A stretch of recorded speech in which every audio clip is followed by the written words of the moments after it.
Syphon Filter is a game of exhilarating highs and excruciating lows.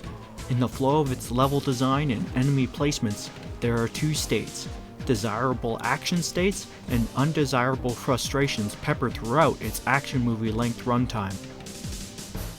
But let's set up the game a little bit. You play as Gabe Logan, special operative for the agency. What a clever name. Hot on the trail of a terrorist named Romer, who is planning to unleash the titular Syphon Filter virus. You will fight in the streets of Washington, D.C., in the depths of a cathedral, and in snowy Kazakhstan as you uncover the depths of a conspiracy that includes a multinational pharmaceutical corporation and, spoilers, your own agency. All of this is conveyed to you quite abruptly, with the game opening in medias res and information parceled out to you at a blistering pace. Characters come and go with little to no explanation, and you will have to have a quick mind to grasp any of the few details that come out of this mess. All of this conveyed to you either via voice acting that converge on the hilariously bad to the blandly competent. Please, don't kill me! Just relax, this won't hurt a bit. I'll pay you. How much do you want? Or via the text-based mission briefings that open each level. All in all, the plot moves as briskly as one of those B or C-list action movies that you'd find buried on Netflix or Amazon Prime, or as a direct-to-DVD movie back in the days that this game came out. That's not necessarily too bad of a mark against this game, as the machinations of the plot keep the momentum going, gluing the levels together in a competent sense of verisimilitude through sheer velocity. The game that this plot is in service to plays as a third-person shooter with some unique twists on that formula. First, much like GoldenEye, you quasi-automatically lock in on the nearest enemy, and by locking on manually, you gain an increasing chance to hit your enemy in this mode. This has the effect of making you feel like a trained super spy, allowing you to engage in thrilling gunfights as you switch targets fluidly. If you feel the need for more precision, the game has a first-person aiming mode as well, which comes in handy against enemies wearing flak jackets. The main problem with this aiming mode in this game is the sensitivity, which can mean that a lot of times your aim wildly overswings or under-aims your intended target. This becomes a major problem in the later levels, when almost every enemy has a flak jacket, and when you have to escort a VIP and time is of the essence when searching for those headshots. Before you say this is a skill issue, I've watched walkthroughs with no death runs, where even they have to spend a considerable amount of time battling this very problem.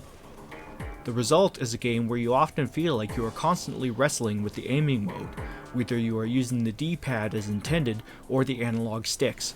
This can lead to failure states and missing your target at crucial times. Secondly, the game has a danger meter, where the enemy will always take at least a second or two to lock onto you before you start taking damage. This is partially what allows for some of those thrilling gunfights I mentioned earlier. I don't think any other game has had this instance of a visible to the player danger meter, and it's a shame we haven't seen its mechanic become more adopted. Taking cover and leaning out to take precise aimed shots will be the primary way you dish out a lot of damage. And this is the point in the gameplay loop that contains those exhilarating highs. Several points in the game will have you assessing the situation and turning the tables on conveniently placed enemies in ambushes, popping in and out of cover seeking those elusive headshots. Any gun will be an instant kill with a headshot, making it the main means of dealing damage late in the game, when your super spy training lock-on skill will become less immediately useful unless you are using very specific weapons and explosives. Each level batch will have tense action set pieces where all of your skills will be put to the test. Memorable moments include a tense firefight with a pyromaniac, a stealthy infiltration and subsequent detonation of a Soviet base in Kazakhstan, and fighting your way through an ancient Ukrainian cathedral battling monks with shotguns.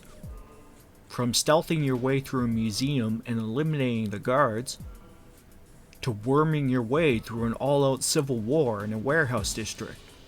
Memorable sequences such as these keep the game's momentum going, pushing you through the bad bits we will mention later. Movement is key to avoid taking hits and traversing the game.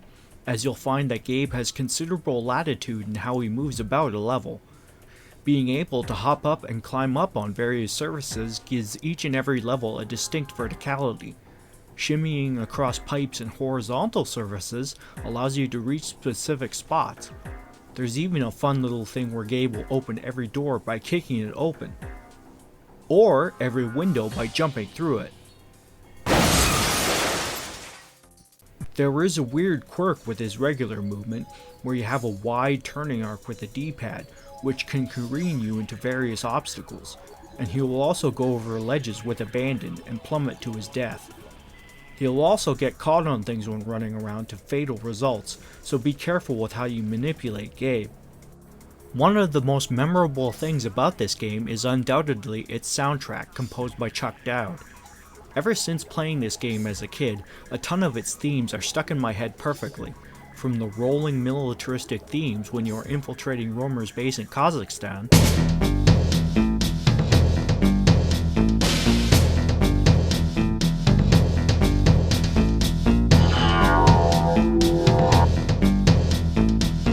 to the throbbing action movie hustle of the Warehouse District.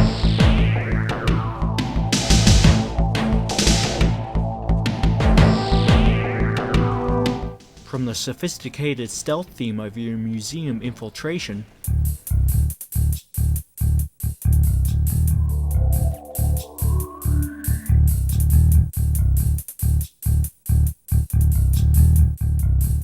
to the frantic MIDI guitar spasms of the boss battle against a helicopter.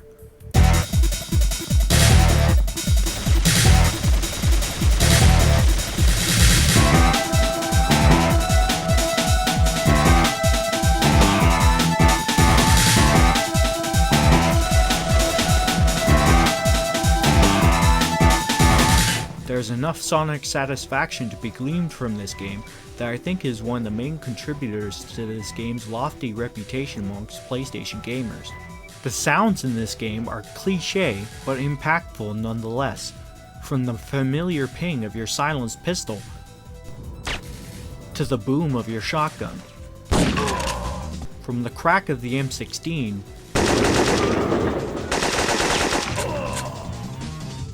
to the roar of the explosions.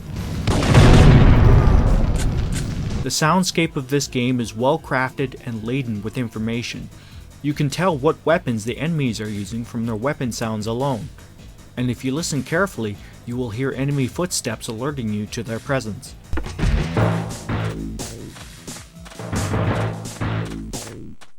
The art design of this game is also quite nice, with each level looking unique and memorable. The standouts are the cathedral level, with its ornate stained glass windows and explosive chandeliers, and the museum level with its many different exhibits. For a PlayStation game with a clearly inhibited grasp of 3D level design thanks to the technology of the time, the teams at 989 Studios and Idotech pulled off a technical achievement. Of course, we all have to be reminded of the single best thing about this game: the taser. The way that it turns any unarmored enemies into incandescent candles is a moment in gaming history that should always be remembered. Another neat touch of this game is that, if you kill an enemy wearing a flak jacket with a headshot, you get to take his armor and add it to your health pool. Their jacket health will also decrease the more you deal damage to them, so it pays to use headshots first and foremost when dealing with them.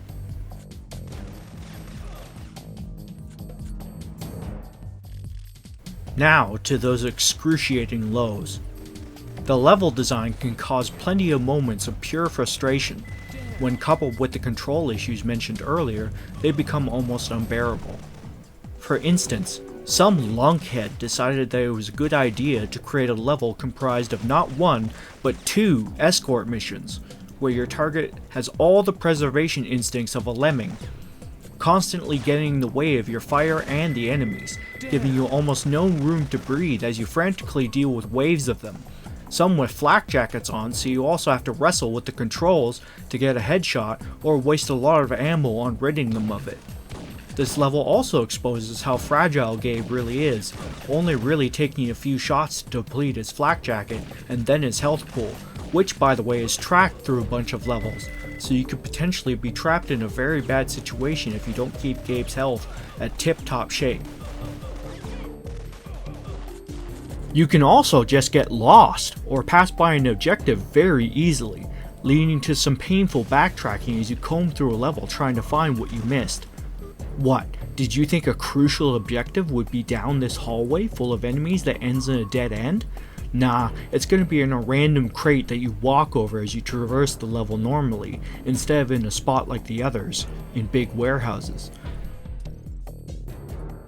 In the Ukrainian cathedral level, I somehow missed a crucial objective and had to backtrack through basically the entire level to get it, which by the way triggered a checkpoint that, when I died trying to make my way to the end of the level, thanks to an ambush by several enemies wearing flak jackets randomly, I was kicked all the way back to essentially the beginning of the level. Thanks game. There was also an infuriating level taking place in a blacked out tunnel, where you could easily plummet to your death. Enemies can see you effortlessly in the pitch black, and there's no checkpoint throughout the level, so you have to do it all in one go. Call it a skill issue all you want, I still had an excruciating time with it. There are times when I don't know how anyone got through this game without using a strategy guide like I did. The Warehouse District level is one such example. Infinitely respawning enemies and a maze of a map mean that unless you know what you are doing from the get-go, you will die a lot. And I don't care what a lot of people say, dying without clear indications of where or what to do is not fun. Some enemies will also spam grenades at you, which are a one-hit kill from a pretty far distance away. At least they have the good sense to sometimes accidentally kill themselves with them.